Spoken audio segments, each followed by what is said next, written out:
Segment Shmone, Nikud Achat, Nikud Alef. Shemi Yonah, Ulehagid lecha et devar Adonai, Nishlachti. Shemi Yonah, Ulehagid lecha et devar Adonai, Nishlachti. In this segment, you'll learn how to introduce yourself and how to present the purpose of a visit. Notice in the title, Shemi Yonah. Jonah begins by introducing himself in a fashion that you've done earlier in this textbook. In the activity that follows in the next segment, you will begin by introducing yourself to a friend. The other element in that activity will involve stating the nature of your mission. Notice how Jonah stated his mission to the king of Nineveh.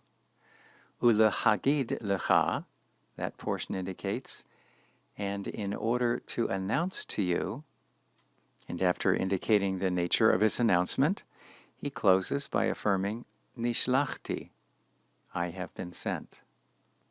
A key component of this structure is the infinitive construct preceded by the preposition le hagid, in order to announce. Hagid happens to be a he-feel infinitive construct. Let's look over a variety of he-feel infinitives construct, and you'll have these then to draw from when you engage the activity in the ensuing segment. Notice these first three. Lehakriv, lehakriv. This means to cause someone or something to come near. Lehashlich, lehashlich. To throw. Lehashmiah, lehashmiah. To cause someone or something to listen or hear. Or this may be translated, to announce. In terms of the spelling of he-feel binyan infinitives construct, notice two things. First, the he preformative in hakriv, and also the hirik yod infix after the second radical. Next, let's look at first yod he-feel infinitives construct. Lehotzi, lehotzi. This means to cause someone or something to go out, from the shoresh yatsa. Lehoshia, lehoshia. This means to rescue.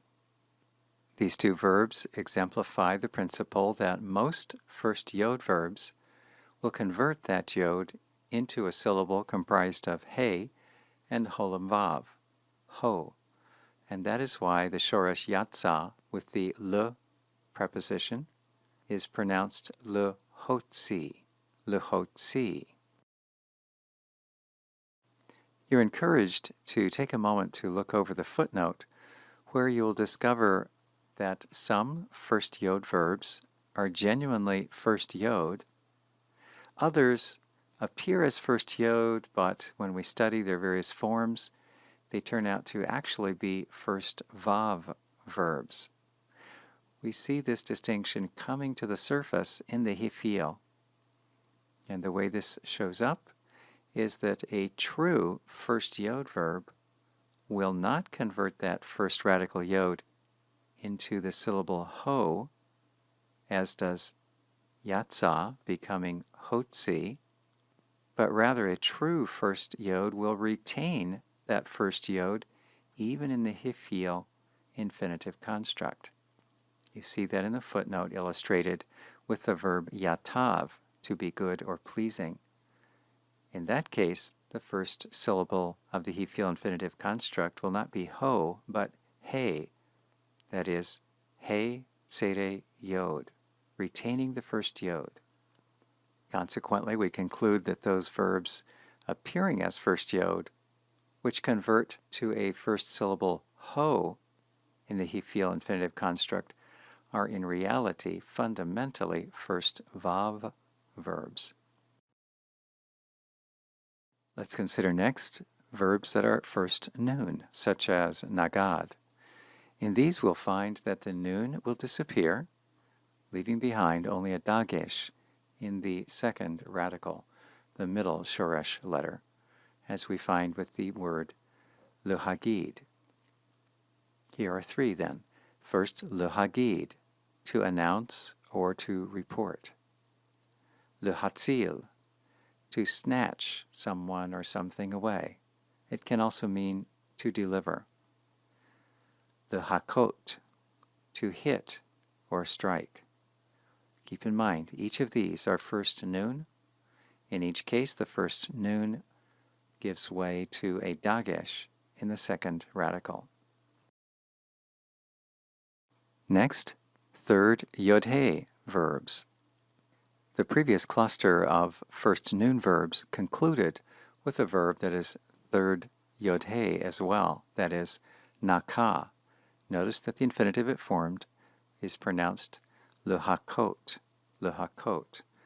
Pay particular attention to the fact that the third yod-he is given way to a holam vav and a tav, the ot sound at the end of the infinitive. Let's look at one more third yod-he verb and we'll find the same transformation. Leha'alot, from Allah.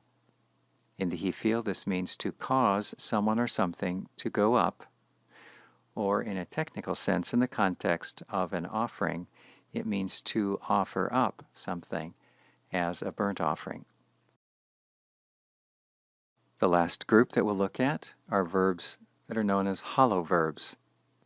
In hollow verbs, the middle phoneme converts to a hirik yod, which we find so characteristic of other Hifil forms.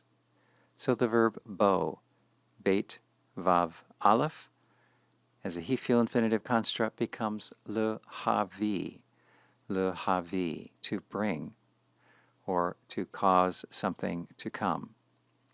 Shuv, that is shin, vav, beit, as a Hifil infinitive construct becomes le hashiv, to cause someone or something to return.